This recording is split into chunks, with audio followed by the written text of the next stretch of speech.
और बहराइच में न्यूज 18 की टीम उस जगह पर पहुंची जहां पर दुर्गा प्रतिमा विसर्जन के दौरान रविवार को विवाद शुरू हुआ। जिस मकान पर झंडा फहराने के बाद गोली मारकर हत्या की गई, वहां आज क्या हालात है, न्यूज 18 संवाददाता राजीव सिंह ने वहां पर मौके का जायजा लिया। इस वक्त मैं बहराइच के उसी महसी इलाके के उस महाराजगंज इलाके में खड़ा हूं जहां पर मुख्य घटना स्थल है। आप देख सकते हैं कि यहां पर हुए बवाल के बाद भारी संख्या में सुरक्षा बलों की तैनाती की गई है, चाहे पुलिस हो, पीएसी हो या आरएएफ के जो जवान हों, वो चप्पे चप्पे पर तैनात किए गए हैं, जिसके चलते पूरे बहराइच में इस वक्त तनावपूर्ण शांति बनी हुई है। आप देख सकते हैं कि ये वो मुख्य घटना स्थल है जहां बीते रविवार को जब दुर्गा प्रतिमा विसर्जन का जो जुलूस था वो जब गुजर रहा था, तो इसी मस्जिद के सामने दोनों पक्षों में पहले लाउड स्पीकर की आवाज को कम करने के लिए कहा सुनी हुई और देखते ही देखते आपस में मारपीट शुरू हो गई, जिसके बाद आप देख रहे हैं कि यहाँ पर तमाम दोनों पक्षों के लोग इकट्ठा हुए थे। जिसके बाद आप ये जो घर देख रहे हैं, ये जो प्रतिष्ठान देख रहे हैं, दुकान और मकान देख रहे हैं, यहाँ पर जो ये भगवा झंडा आपको बीच में नजर आ रहा है, इसी को वो राम गोपाल नाम का जो युवक था वो लहराता हुआ नजर आ रहा था, जिसके चलते यहाँ पर जो उपद्रवी थे वो खींचकर इसके अंदर ले गए और यहीं पर गोली मारकर उसकी हत्या की गई। हम आपको दिखाना चाहेंगे कि किस तरह से जब इस घटना को अंजाम दिया गया, जिसके बाद नाराज लोगों ने यहां पर जमकर तोड़फोड़ की।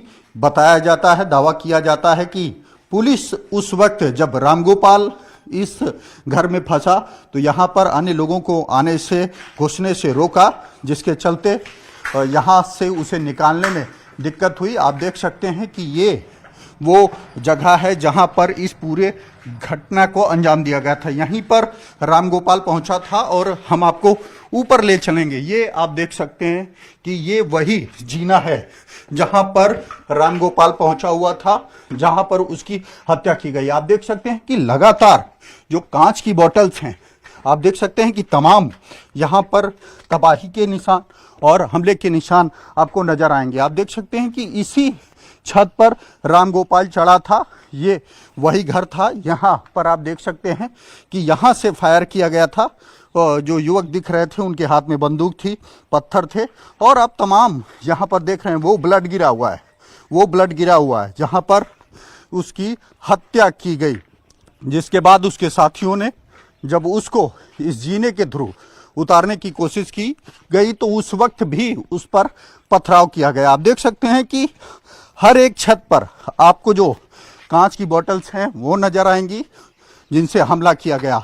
हर तरफ से कोशिश की गई कि उसे बचाया जाए। ये दूसरा जीना है जिस पर चढ़कर रामगोपाल इस भगवा झंडे को लहरा रहा था। आप देख सकते हैं यह वही झंडा है जिसको रामगोपाल ने अपने हाथ में लिया था, लेकिन उसी दौरान पहले से यहाँ पर आप देख सकते हैं कि सैकड़ों की संख्या में इन छतों पर यहाँ पर बॉटल्स मौजूद थी, यानी कि हमले की पूरी तैयारी थी। आप देख सकते हैं ये वो ब्लड पड़ा हुआ है जहाँ पर उसकी गोली मारकर हत्या की गई। यहीं से आपको एक वीडियो वायरल हुआ, सामने जो घर दिखाई दे रहा है इसी में वो युवक थे जिन्होंने फायर किया, जिसके बाद उसकी मौत हुई और ये बवाल हुआ। जिसके बाद नाराज लोगों ने न सिर्फ इस पूरे इलाके में जमकर आगजनी की, तोड़फोड़ की, बल्कि उसके खिलाफ भी उसी तरह की कार्रवाई की मांग को लेकर पूरे बहराइच को देखते ही देखते दंगे की आग में झोंक दिया। और अब हम आपको 3 तस्वीरें दिखा रहे हैं। इसी छत पर मर्डर किया गया था और मेरे सहयोगी राजीव ने जिस तरह से बताया कि इसी छत पर मर्डर किया गया, किस तरह से जो हरा झंडा था उसे उतारा गया, फिर भगवा झंडे को लहराया गया। और जो दूसरी तस्वीर आप देख रहे हैं, इस घर से गोलियां चलाई गई थी युवक के ऊपर। छत पर पहले से बोतलें और तमाम चीजें रखी हुई थी, यानी तैयारी पूरी तरीके से थी। यानी कह सकते हैं कि एक साजिश के तहत ही ये सब कुछ हुआ। हालांकि ये जांच का विषय है कि कैसे हुआ, क्या हुआ, छानबीन कर रही है।